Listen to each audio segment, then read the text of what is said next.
For your sake, I die that I may live in you.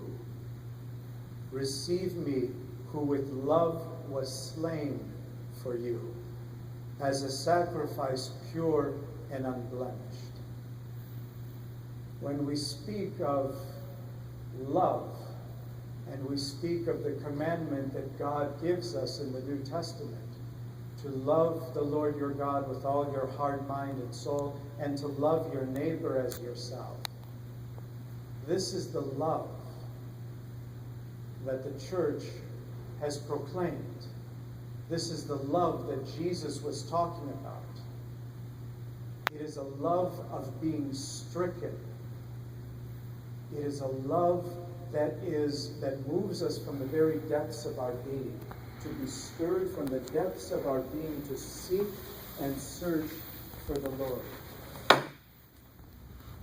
It is as if our hearts are a desert and we thirst for water to quench that inner thirst that is within us.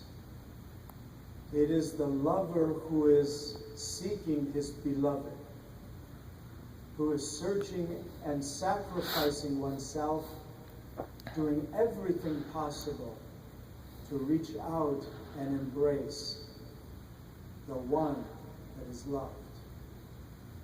I don't know if we've ever thought of love for God in these terms before. To have a passion, not just this superficial love, the way we say, I love ice cream, I love going to the baseball game. We use that word so carelessly. But to love in the sense that we are broken, we are incomplete without the one that we love. And obviously when you love someone, you want to be near that person. And it breaks your heart when you're not able to be near that person whom you love. This is the love that Saint Kyriaki was stricken with. And it is the love that we're called upon to have as Christians. Remember, as we've said on many occasions, you don't need a lot of faith. Jesus himself said, if you have faith of a mustard seed, you can move mountains. But you need a lot of love. Without love, we can do, and in fact, we are nothing. And God brings people into our lives to show us the love that we're supposed to have. Many of us, if not all of us, in one time in our life have fallen in love. And we know that feeling where you could spend every minute of every day. And then after you meet someone and marry them, being in love turns into just love. And then you could care less whether you're with them or not. But can you imagine being in a state of complete love? To be in love with your spouse forever. This is the love that God calls upon us to have in our love for one another. And of course, first and foremost, in our love for Him. To go out and search for God as a lover is looking for his lost loved one. And we can find God in so many different places, and this love that seems to elude us so often. We often find it in the church, and sometimes we see it even in the coffee hour, in that time of fellowship. You see it in the face of your loved ones. You even see it in the face of people who persecute you and who criticize and ridicule you. Is to strive to find that face of God. Look and search for that love. This is what the fathers had, and the holy mothers of our church, the ones who dedicated their life to Christ. Many, like St. Nicholas, the great bishop and saint of our church, who after his parents died, inherited an enormous amount of wealth. And as soon as his parents passed away, he took all his wealth and gave it to the poor.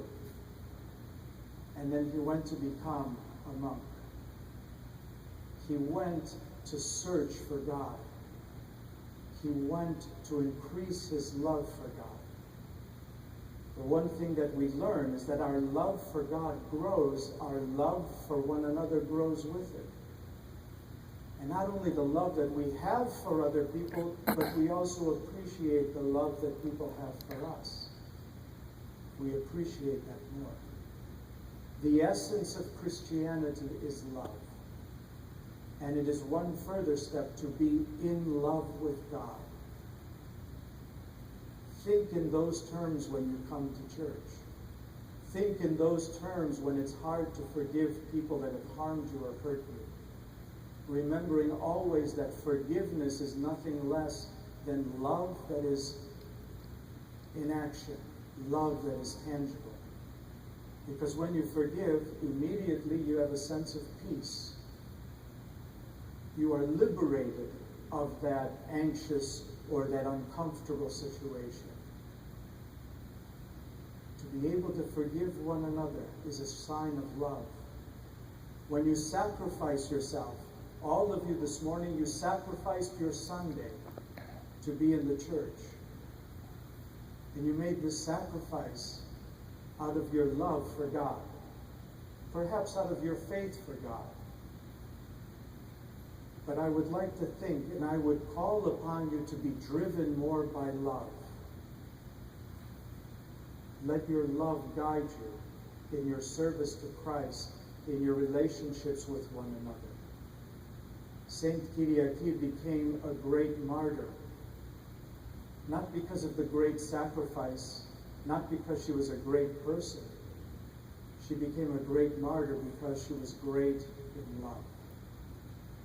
As Christians, if you wish to be great, if you wish to be an example to others, yes, grow in knowledge and faith in Jesus Christ.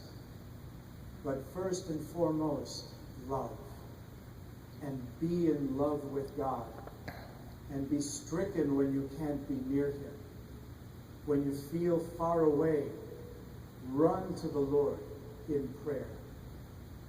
Never forsake. Always search. Always run to God. You have an incredible amount of authority by reason of your baptism and your chrismation. You can call upon the name of the Lord at any time in your life. You can say, in the name of the Father, Son, and Holy Spirit, and Christ is manifested together with the Father and the Holy Spirit before you. You can manifest the presence of Christ in your midst at any time. And you can also run to God for refuge through the sacraments and the services of the church. Don't think that simply coming to church is an empty ritual. Don't let it become just a social affair. Some people say, I come to church just so I can hear the Greek language. Wrong. If that's why you're coming to church, maybe you should buy the Greek television, the antenna, and listen to the Greek language to your heart's content.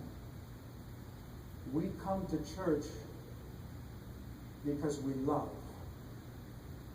And that love is expressed for God and our love for one another.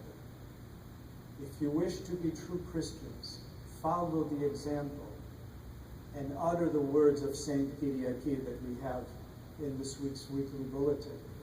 And let your love for God grow, and with that, your love for one another. May God gift all of us this unique quality of the Lord to each and every one of us. And may we grow in glory, in honor, and grace, in love with God and loving one another. Amen. Please stand.